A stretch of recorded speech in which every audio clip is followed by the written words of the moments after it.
welcome back, everybody. And I am so excited today. We'll have this special guest on the show. So we have Aleisha Shirley, and she is just a wonderful, experienced, and passionate physical therapist dedicated to optimizing the performance of equestrian athletes. So, with her understanding of all of the unique physical demands of riding, she really works to help people enhance their skills, overcome their challenges in their body so that they can achieve their goals. And so today, having her here, she'll bring this unique perspective and we'll explore this crucial connection between physical fitness and mental performance for equestrians. So let's give a warm welcome here to Aleisha. Thank you for being here. And let's dive into personal training and mental performance. Yeah, thank you so much. Thank you for having me. And I'm actually a physical therapist, so I'm not a personal trainer. I'm sorry, I should. All right, I need to be more particular with my language. Thank you. I apologize. No problem. That's okay. Yeah. Just there are things that there's PT. There's a lot of people call personal trainers PT as well. So I totally get the confusion. But well, what a great question. So tell me a little bit about what is the difference for a physical therapist versus a physical trainer? Because I was imprecise. Yeah. So a personal trainer, they can just get certified to do personal training in the gym. So working on strengthening programs in the gym with someone, and they don't need to go through like schooling and that kind of stuff for that, other than their certification for being a personal trainer. Whereas a physical therapist is actually a doctorate degree. So we have an undergrad degree, and then we have 3 years of physical therapy school. So our focus is a lot more on like the biomechanics of movement, and then also along with the biomechanics, how that may be contributing to injury over time. So like micro injury, like a shoulder injury that's just been getting worse and worse over time. Same thing with a knee injury, or if you have an acute injury like you tear your ACL or you herniate a disc in your back, we work on the rehabilitation process from that. So we are quite a bit more medically based than a personal trainer who works with typically healthy people who are just looking to get stronger. All right. So I hear you. So because of your more deeper medical background, it's a lot more of a ability to help people who might have injuries or other things instead of just starting from a solid baseline. If you're starting behind the starting line, you've got a lot more tools to really help people.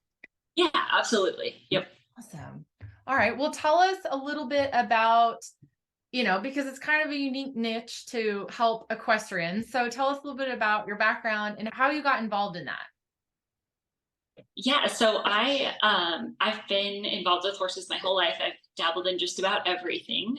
Currently, I do a lot of ranch riding, a lot of moving cows, working cows, and barrel racing. So that's kind of where I'm at right now in my life. But like I said, I've dabbled in kind of just about everything. And Solid in the Saddle got started when I had a horse that was just kind of like intimidating me, basically. Like he knew that he could buffalo me, and I was not confident enough to be the alpha in this situation. I wasn't confident to be his leader. And through kind of honestly, it was just by chance. I was in physical therapy school when I got him, and I was learning, all of my body's strengths, weaknesses, asymmetries, that kind of thing. And as I started working on those and getting stronger, my riding got better. So I ended up taking this horse from being like him in charge pretty much all the time to me being in charge, and our times improved, our connection improved, like everything improved. So we went from being in barrel racing, we have different divisions. We were in typically like the 3rd division, so a 3D barrel horse to 1D. And wow, that's a massive change. Yeah, it was huge. And it was just like when I was strong, I had the confidence to ride him, and he's a big gelding. And so that's kind of how it got started, is just realizing that being strong myself helped me ride so much better. Wow. That is so cool. It's amazing. There's that just that undeniable connection between our body and our mind and our riding. And it's just like a triangle. Yeah, absolutely. Absolutely. Cool. So are there sort of any like key elements or principles for when you're working with equestrians, compared to other athletes? Yes, absolutely. So equestrians are unique in that we we ride the horse, we sit on our horse with Yeah. pelvis and our legs around the horse, but the but so much of it is keeping our trunk over our hips. So if our horse cuts one way, we need to be able to go with that horse. If our horse jumps forward, we need to be able to go with the horse without getting thrown forward and back. So because of that, we need to have a really strong inner core. So we need to have a strong abdominal muscle. The one that's most important for horseback riders is your transverse abdominis. You need to have strong back muscles, and then you also need to have strong legs to be able to cue your horse effectively and then stay on top of where you need to be. So those are the three main areas I would say that are important to strengthen. So your core, your back, and your legs. Mm-hmm. And if you hit all of those on a weekly basis, you are going to see a massive improvement in your riding. Do you find that do you have any special considerations if it's a different discipline, like if it's, cutting versus ranch riding or barrels, or do you find that riding itself that's really the common denominator? Yeah, so that's a great question, because there is a difference between just riding versus competing.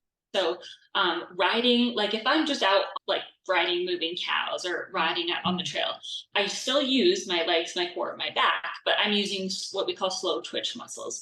So even if I'm long trotting or like loping or whatever, I'm not we're pretty much always just going like in a straight line, like moving the cows. We're not, unless one breaks away and we have to cut to go get the cow. That's going to use some fast twitch muscles, but in general, just riding uses slow twitch muscles.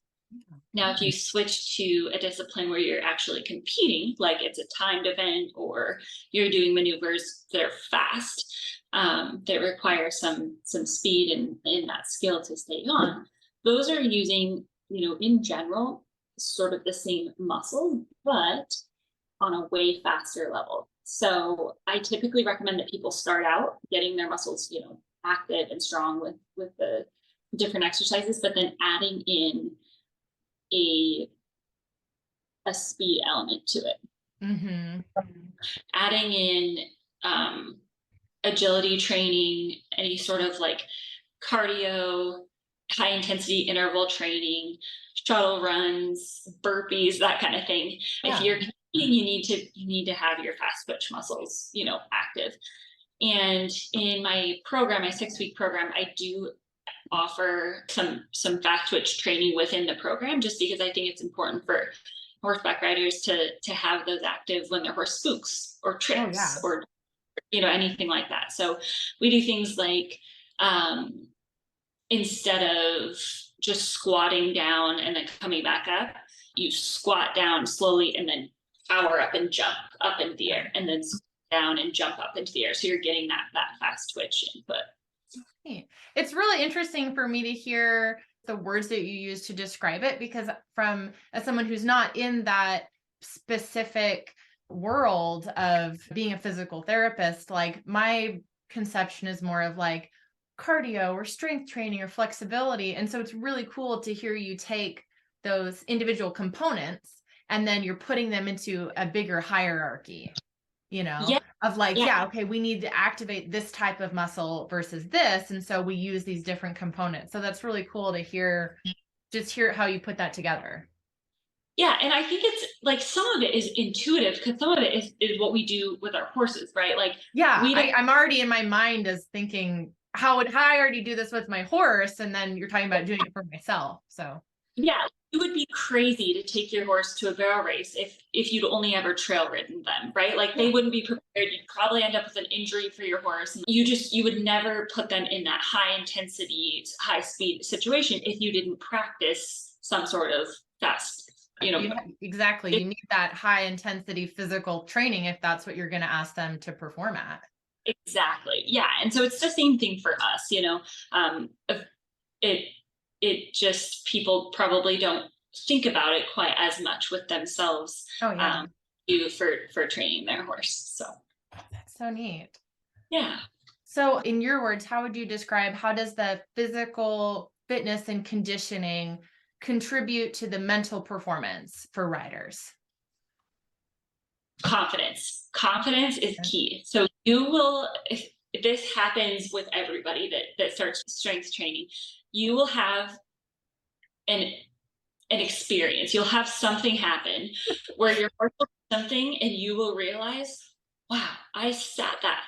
Or like, wow, I didn't fall off. Or I um you will have something after you start strength training, you will have something that surprises you about yourself, that you were able to ride better than you did before. And repeated episodes of that just start building your confidence until you are like thinking that you're, riding better than you have it in a really long time. And so I have like so many examples of this, but just a couple that might apply to your population of reiners. So the first one would be, I have one of my clients who, she has this younger horse. I think he's 5.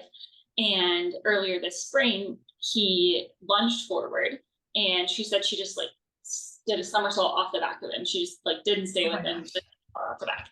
And then she did my program. She did the 6-week program, and I ended up seeing her, and she was like, yeah, my horse, he spooked out a rattlesnake and he went to the side, like, 100 feet, like really fast, and then lunged forward. So she was already off balance, and then he lunged forward, and she stayed with him the whole time. And she was like stoked. She was so excited about it because this is a horse that, I mean, he had dumped her in the past. She didn't think fast enough to keep up with him. He's 5, so the 5-year-old spook, that's just how it goes.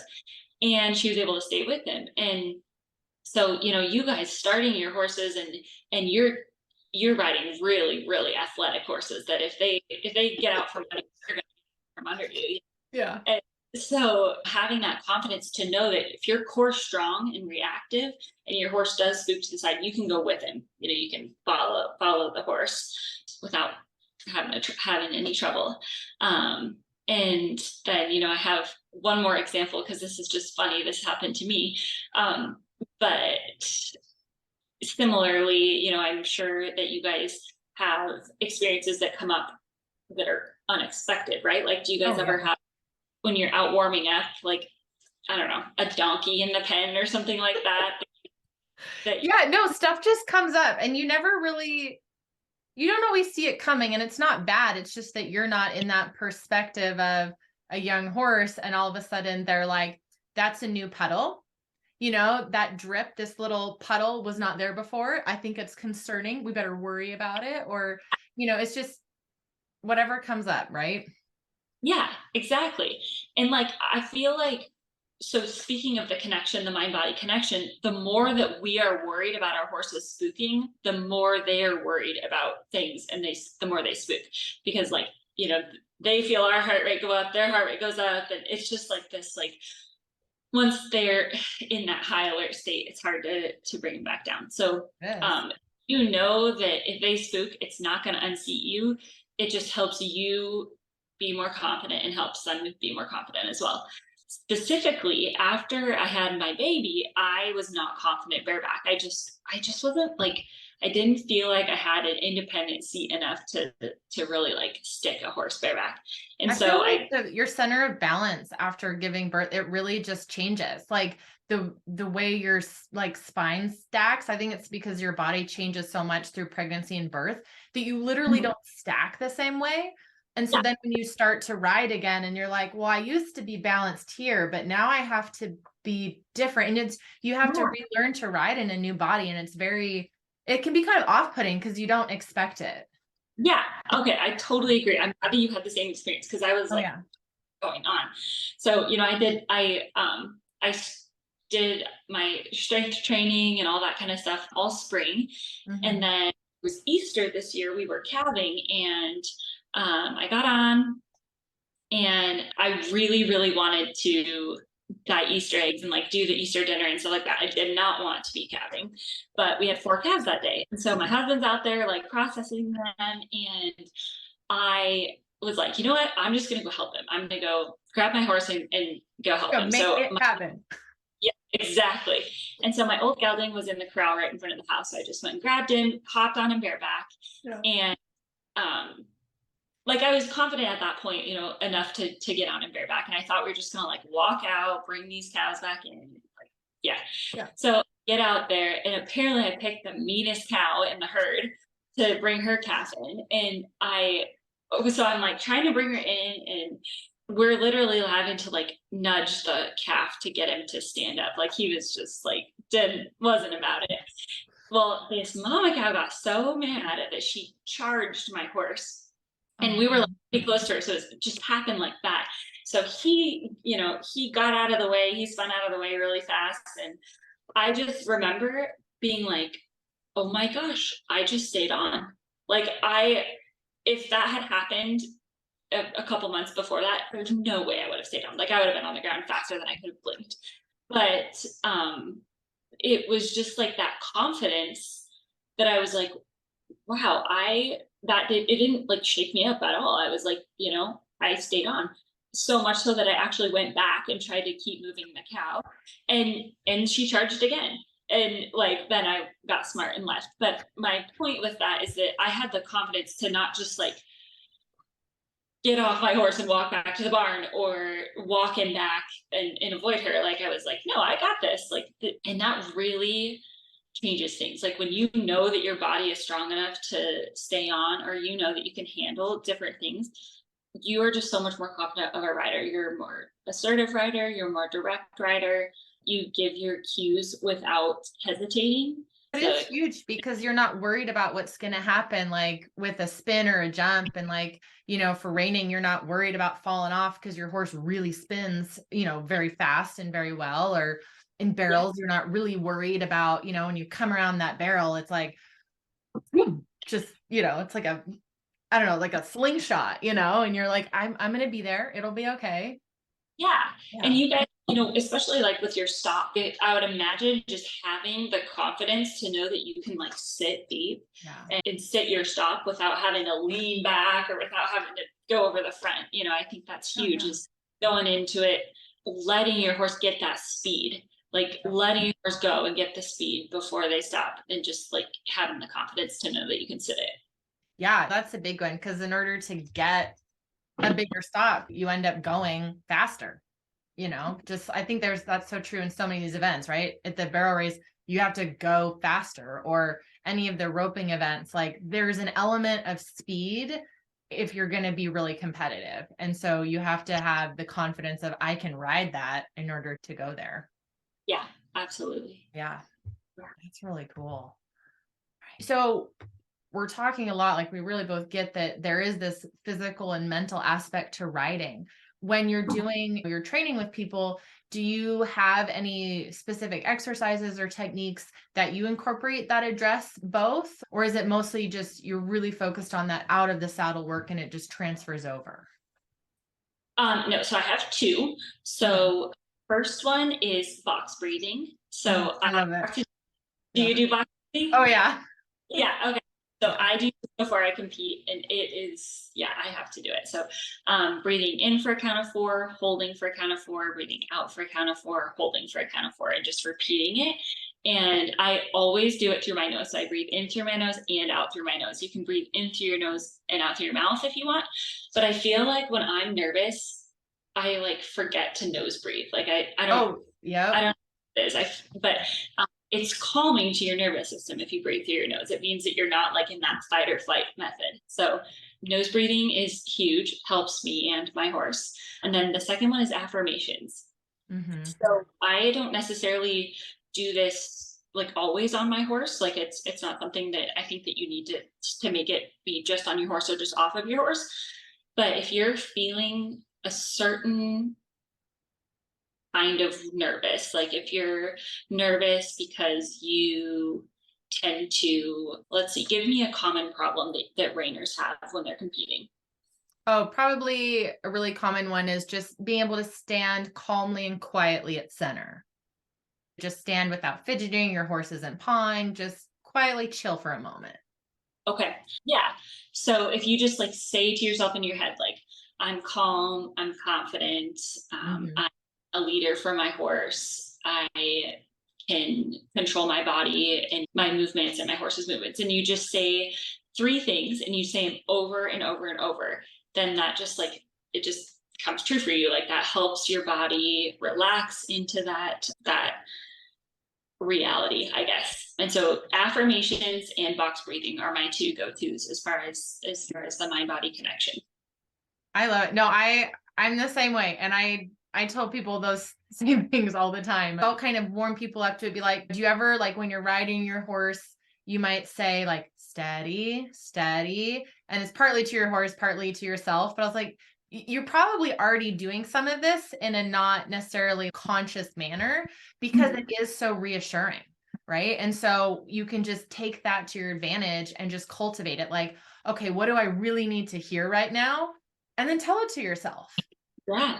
And just repeating it over and over in the box breathing, because we all know we need to breathe, but how do you set yourself up before a run where, because it's easy to be up in your chest and you're like, and you're just not actually really breathing, right? And so how do you develop, what technique can you use? I love box breathing where you're like, how do I get that deep oxygenating breath that I really need to tell my body that it's okay. We can chill out a minute. It's okay.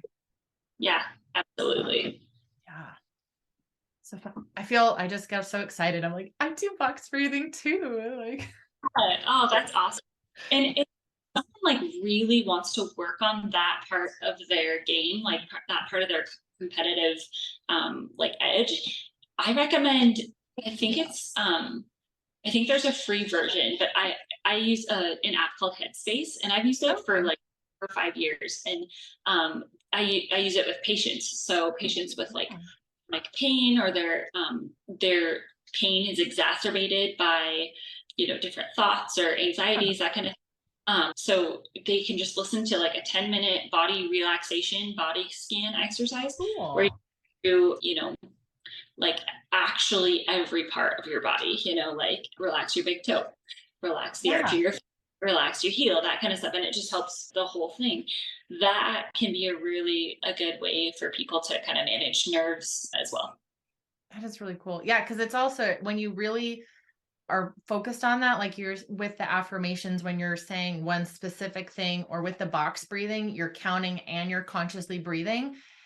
If you do it like and you fully commit, it can't help but pull you in to that present moment, right? Where you're like, Absolutely. I need to be here right now. I need to focus. Okay. But those are like actual things you can do. And then you're kind of all of a sudden you look around, you're like, I'm focused. I'm just here in the moment. Because when you do the exercise, when you scan your body, you're like, how's my toe? How's my toe? How's my, ankle? And you give your brain something productive to focus on. Yeah. It helps just wash away all those not so helpful things. Absolutely. Yep. Yeah. No, those are great examples. Thank you for sharing those. Yeah. Okay. Well, so here's another one. So you've mentioned that you work with a lot of people who might be kind of behind the starting line. They have some sort of injury. So Mhm. how do you set goals for people when they're working with you? What role does goal setting play in your kind of training approach? How do you approach that? That's such a great question. So I maybe it's just because I am a physical therapist and I, cycles for people all the time, but I see so much power and motivation and discipline if you set goals. So like people, it's really hard to stick to a home exercise program. It's like Yeah. impossible. Like even for myself, if I don't have a reason to do it, it's hard for me to stick to working out. Mhm. But if I do have a reason to do it, then I'm like all about it. And so the first goal that I set for people is I do 3 muscle tests. Like I do 3 three tests that test the muscles of horseback riding, essentially. One of them is a wall sit. So that tests your leg strength and that kind of stuff.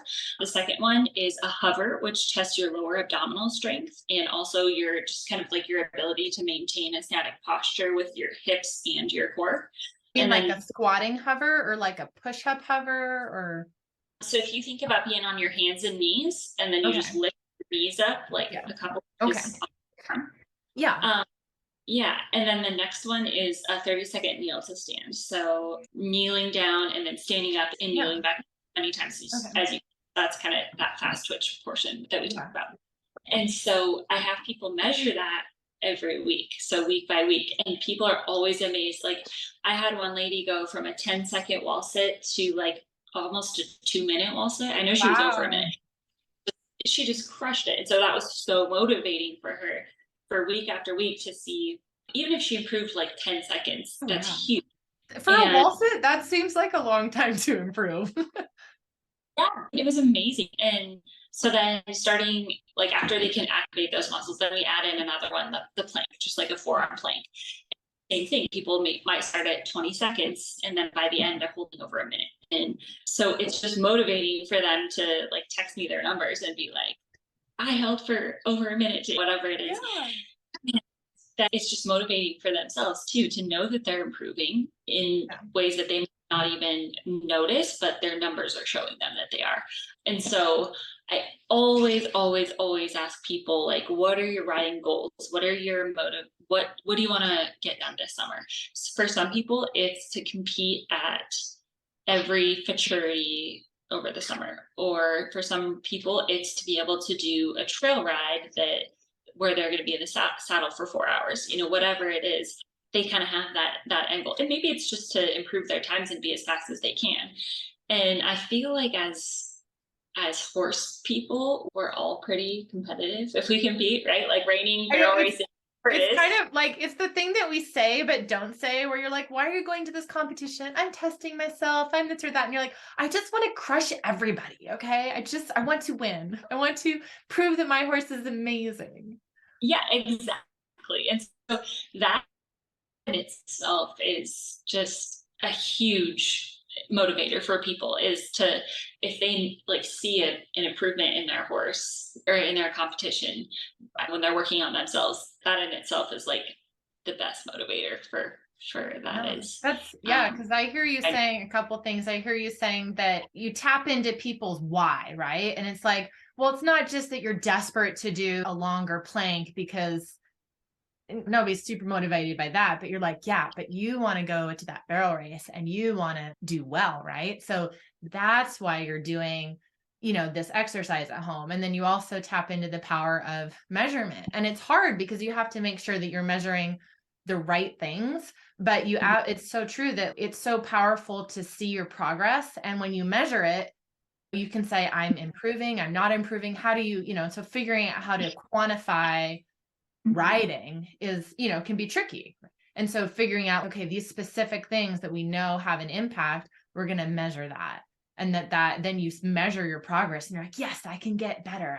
It really it taps into the horse people's innate competitive spirit, right? exactly, yeah. Yeah. And I think and you hit on a great point where like it's not about the numbers of those things. It's what the strength of being able to do that allows you to do.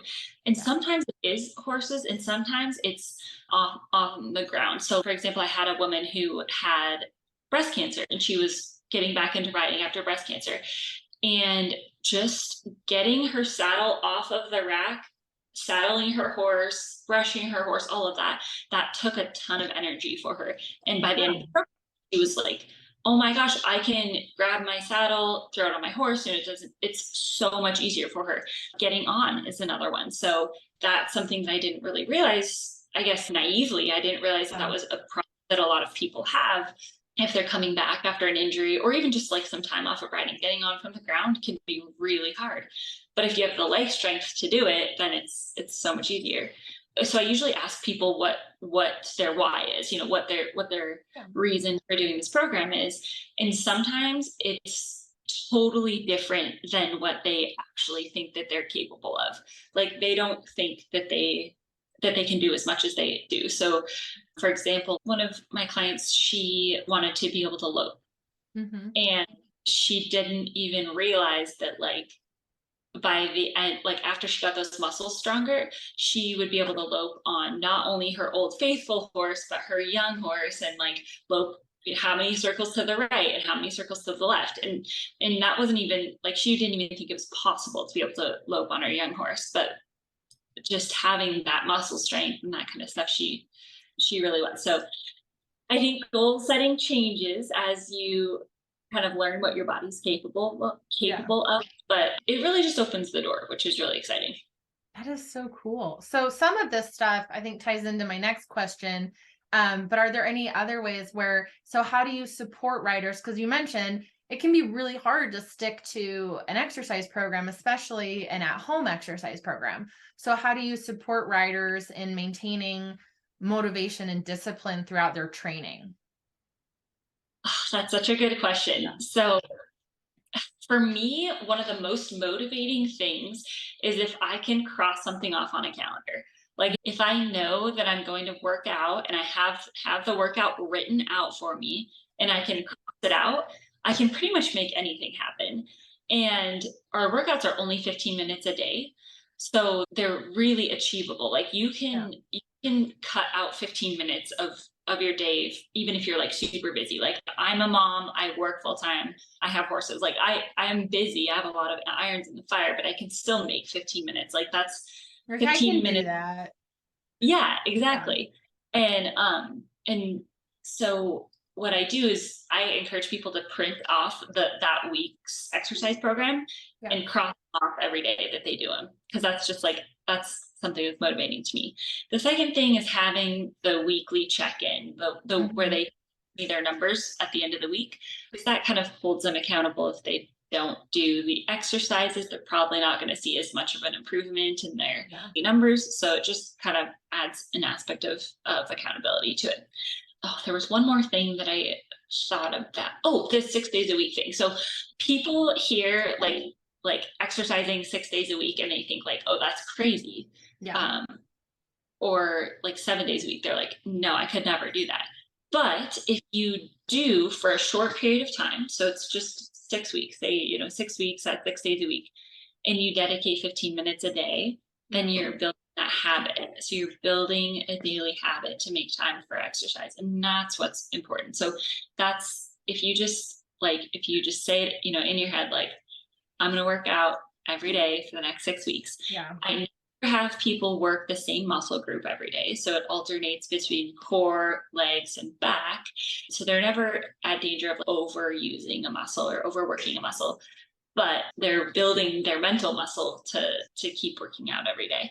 So those three things, the crossing off, the check-ins, and then the making it a habit to work out every day, that's kind of my way of helping people with No, it's good motivation. because it's amazing how our brains too, when you physically cross something off. I'm sure we've all done that thing where you're making your to-do list and you write down like brush your teeth or take out the trash, three things that you've already done just so you can cross them off. And it's just crossing it off like with your hand is very powerful. And Yeah. I love making it a tiny goal because I don't know if you've ever read, oh gosh, there's Atomic Habits, and then there's another one that's like Tiny Habits.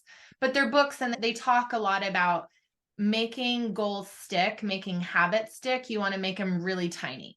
And so you're trying to get at that idea with, 15 minutes. Like, you can do 15 minutes, even when you're tired. You're like, because any longer, you'd probably be like, not today, not Yeah. today. But you're like, okay, I can do that. And it makes me think of for exercise, my husband has been really taking that to heart for tiny habits. And so after he goes to the bathroom, he does like a push up and a squat and a plank. And then he was like so committed, he put a pull up bar over the bathroom door frame. So now he does a pull up after he goes to the bathroom. And so it's kind of like, how do you make it super tiny and super achievable? I love it. But it's just about like making it tinier, even tinier, so that you just reduce your resistance to doing it. Yeah. Yeah. Oh, that's genius. Yeah. That's really cool. All right. Well, tell me, let's chat about how do you So all of this is, it sounds like when people come, it's really normal, right? You have an injury or you're just kind of a little out of shape and kind of lacking some strength, right? Because you have to consciously put forth effort to be in shape or it's probably not going to happen. And so just because of how life is. So how do you help people cultivate a positive mindset and self-belief to get them over that initial forward like inertia of I don't know, it's not gonna, how is this gonna work? How do you kind of help with that? That's a great question. So I I don't think that it's necessarily my job to take Hmm. people, like if we think about the stages of change or the stages of readiness for change, Yeah. I don't really think it's necessarily my job to get people over the hump. I think my job is more to show them the transformation that's possible and Okay. then decide if that is something that resonates with them. Mhm. So I am definitely not going to take someone who's never exercised and doesn't want to exercise and doesn't want to become a better rider. I'm not going to get them to be riding better or to be exercising to ride better. Mhm. But if I can influence someone who injured their back and they really miss horseback riding and they don't know how to get back to horseback riding and competing, if I can show them, well, I broke my back and this is how I came back and I came back stronger than I rode before my back, Yeah. then you can see that that's possible and then they can reach out to me. So yeah, that's kind of all I think that my role is to be able to show people what transformation is possible, and if it's something that resonates with them, then they can use the advice that I give them or the exercises or that kind of Yeah. thing. But there's a Because lot of people out there that aren't going to exercise and they're not ready to exercise, even if they yeah. do want to be a better barrel racer or a reiner or show jumper or anything. And I'm not going to convince them. That's Yeah. not really like my role. I hear you So that you kind of view it more as, you kind of acknowledge that there's that like that period of faith, let's call it, right? Where you're like, I'm here, I want to be here. And everybody swears and pinky promises that if I do XYZ, I'll get there. And so your yeah, job kind of just like shining the light, or I'm doing a dangling the carrot, right? You're going to dangle the carrot of you can get there. And that's how you're kind of encouraging them. yeah, Yeah. absolutely. Yeah. Yeah. Yeah. And That's a very uncomfortable, I think, phase where you're like, I'm doing the work, I'm trying. It's going to happen, right? yeah, yeah, and that's where you have to get people small wins right away. If Yeah. you show them just in a week that their leg strength is getting better or that kind of thing, that Hmm. just helps with, like you said, that period of faith. It helps them see that there is a process and that they're trending upwards instead of just plateauing or going back Well, and down. I would even say when you mentioned that one of the things that you're doing is that you're using the goal setting and the metrics to help essentially like hold their hand through that period because you're saying this is your goal. Here are things that we're measuring along the way. And look, you are having improvement.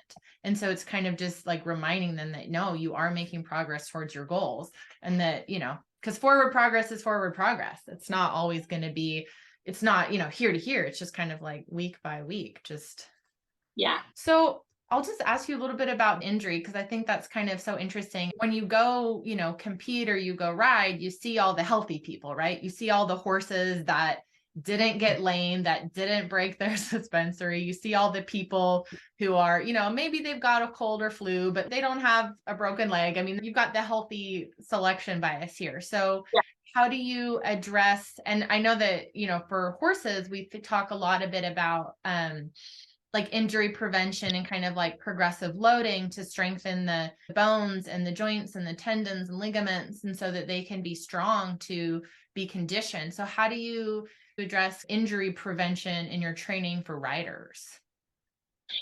yeah. That's a great question. So I kind of am hearing like two different things. Like one, Yeah. like all the healthy riders Yeah. and that kind of thing, and then two, what you can do to prevent, to make sure that you don't have an injury. Is that right? Yeah.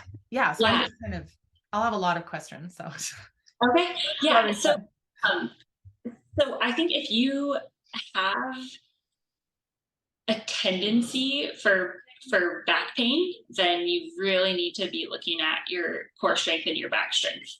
Mhm. I don't think I've ever worked with a horseback rider who doesn't have back pain. Like everybody has back pain at some point. Like at some point in their riding career, they've had back pain.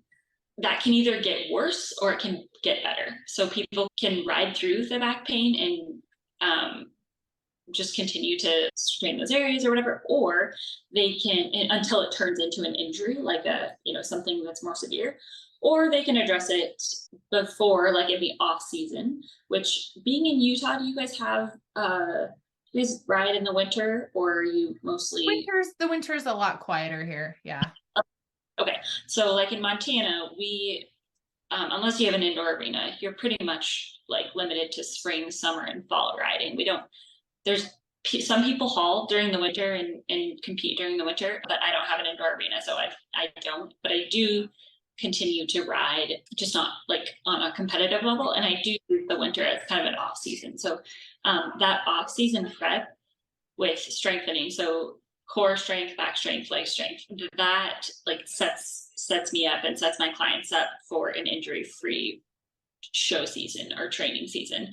So the stronger you can get your body before, the more safe the tissues are going to be, essentially, when you're actually asking them for the demand. um, and so yeah, I would just say injury prevention is a lot on making sure that your inner core is nice and solid and stable, your balance is good, and just overall, like your body's ready for the demand that you're going to put on it. Yeah. If someone has an injury, and you mentioned you broken your back, so are there any specific mental strategies that you would find helpful during kind of that recovery and like during the rehabilitation process? Mental strategies Yeah, specifically. because it's, when your body is, for lack of a better word, I'm going to say broken, not working like the way that you're used to, the way that you want. And it's not me personally, but my husband broke his ankle. And so he broke his like ankle and leg in like 3 places. And it was amazing. I was like, oh, this is like a horse with a lower limb injury. Like you just can't, you cannot speed the recovery. And it was months. Like, it was insane. And so it gave me a lot more empathy and understanding for that, like the mental side of just recovery and rehabilitation, because, oh, it is so intense. So just talk about that.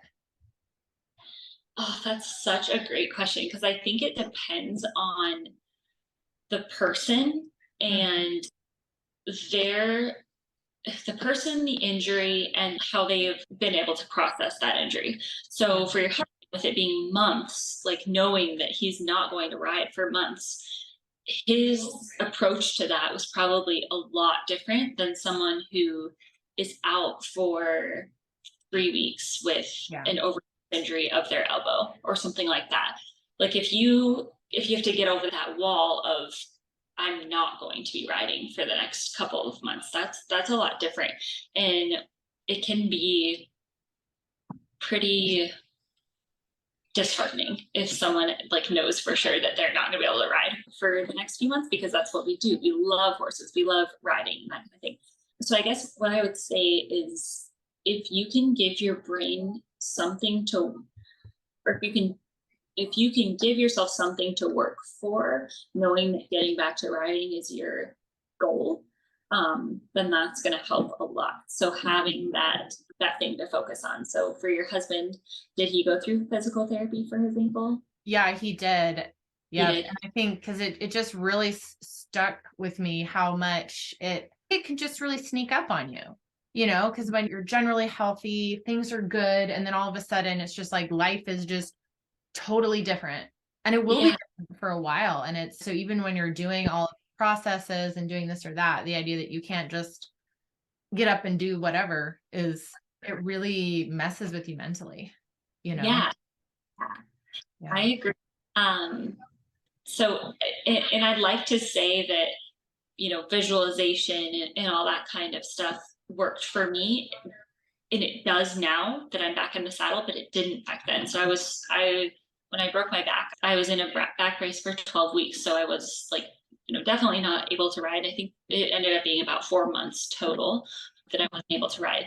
And I just like lost interest in it. Like I couldn't make myself want to be competitive again because I just didn't feel like it. So like what I would say to someone before I had that happen is I'd be like, oh, bring your saddle inside and do visualization exercises of you like running through your reining pattern, or just visualize a reining pattern and do that every day. So you're keeping that skill up.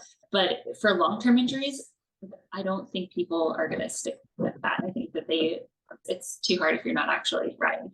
So that's where I really got back into wanting to compete once I started being physically preparing to ride, doing the physical therapy, also getting back to riding just on a small level, that kind of thing. So I would say my recommendation is visualization, but I also understand that if it's a long-term injury or something that's not going to heal quickly, it's tough to get yourself to start thinking like that.